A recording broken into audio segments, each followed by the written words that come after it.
What's up, guys? This is Bryant Parr in the car, and I do dearly apologize for not posting a couple of videos over, my weekend.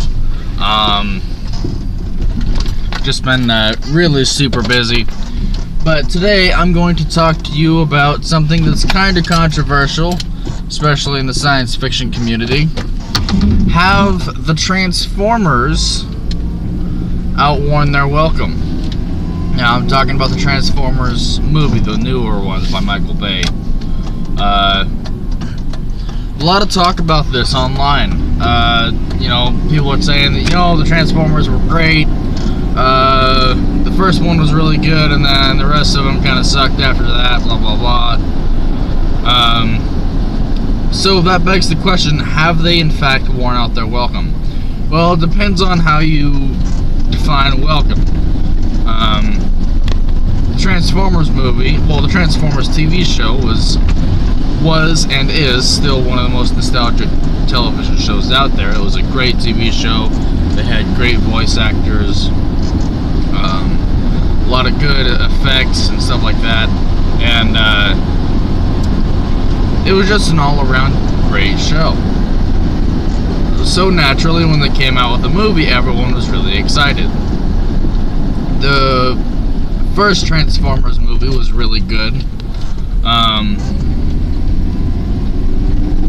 And then the rest of them kind of went downhill after that.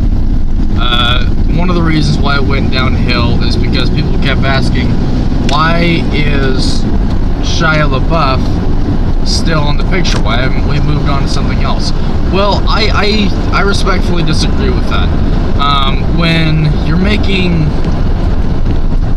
movies and everything else, when you're focusing on one character in a movie, and then you make a second movie and that character is nowhere to be found, it kind of makes you feel like you kind of abandoned him.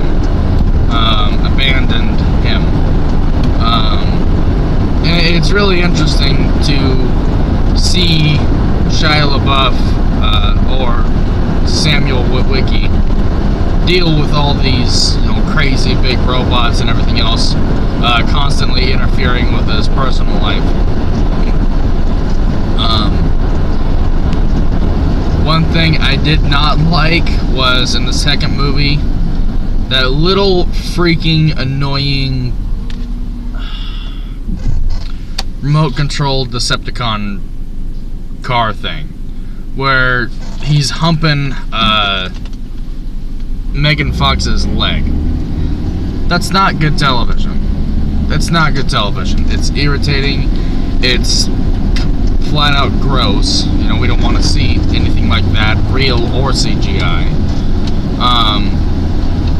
And that's just not necessary. There was a lot of different aspects about the movies that were just gross. There was a couple things in the first movie that were gross, but they were in a funny way. Where the mom's talking about, well, were you masturbating? It's okay, you can talk about it. And no, we don't want to talk about, ew, gross, no. That was pushing the limit, but it was still kind of funny. Because, first of all, a drunk mom trying to talk to their son. And then, moms being moms, and that they'll be weird just the way that they are. But after that, after the second movie, there's a couple of funny moments, and it started to not be funny really quickly. I do like, let's see, 1, 2, I think it was not the third movie, I think it was the fourth movie with, what's that actor's name?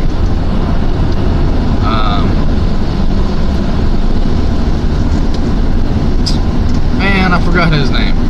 Anyway, the main actor in the fourth movie, Mark Wahlberg, there we go, Mark Wahlberg.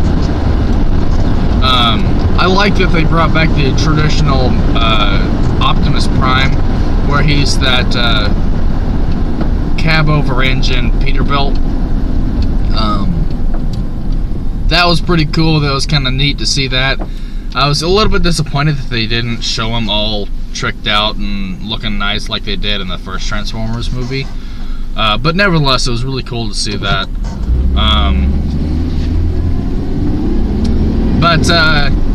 Anyway, let's answer that question. Have they in fact worn out their welcome? The short answer is yes. The long answer is yes, because they keep running out of content. Yeah, they throw really cool CGI at us, which is awesome. I love seeing Transformers, and it is very, very, very difficult to show all those little intricate parts. It's like the Lego movie. You know, all those individual Legos that they had to animate, that took a lot of work.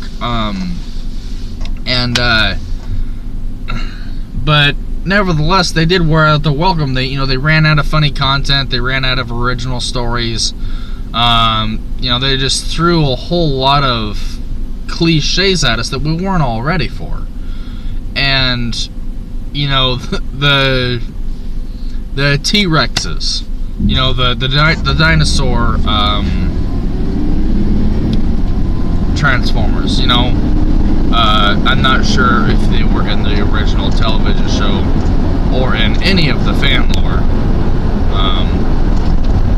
but there wasn't a whole lot of backstory on that. They're just like, well, they've been frozen for a long time, and that's about it. That's it? That's all you're gonna give us? And it was just kind of out of the blue. Whereas with the Decepticons, the reveal of the Decepticons, it really brought out that feel that, okay, here's what happened. They had this awful, nasty war. They had this home planet, and these guys tried to take over, and now they're coming back. I like what they did with the second Transformers, with, I think his name is Jetfire.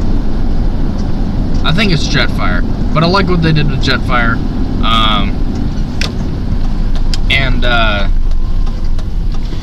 They're like, well, he just got old and worn out, and then he transformed into a plane, and then he just kind of stopped. Because things wear out. I can understand that. I can understand why they would have Jetfire just get old and worn out, and then that would be the end of it. And then to bring him back to life with that little shard was really cool. But I didn't like the fact that both sides had the shard. It was very unrealistic. Sam Witwicky, his sweatshirt that he wore in the first movie, he kept it for some stupid reason. If my coat was all torn up, I wouldn't remake it unless it was like a really nice coat, which it was not. But anyway, just really felt unbiased actually towards any situation, because in any situation, not everyone is going to have equal sides. Not everyone is going to be equal opportunity and stuff like that. And you have to just make the most with what you got. Give the shard to the Autobots, or give the shard to the Decepticons, but don't give them to both. That's just silly. But anyway, yes, they have in fact worn out their welcome, and yes, I am going to watch the newer Transformer movie until I run out of money. Because it's just another Transformers movie. It's cool because it's a Transformers movie, and that's about it. I'm interested to see how the next Transformers movie will play out. Hopefully it'll be the last. Just keep it nostalgic. Don't try and cram it down our throat. There is such a thing as too much of a good thing. And the Transformers movie is a prime example of that. This has been Bryant Parr in the car. Have a good one.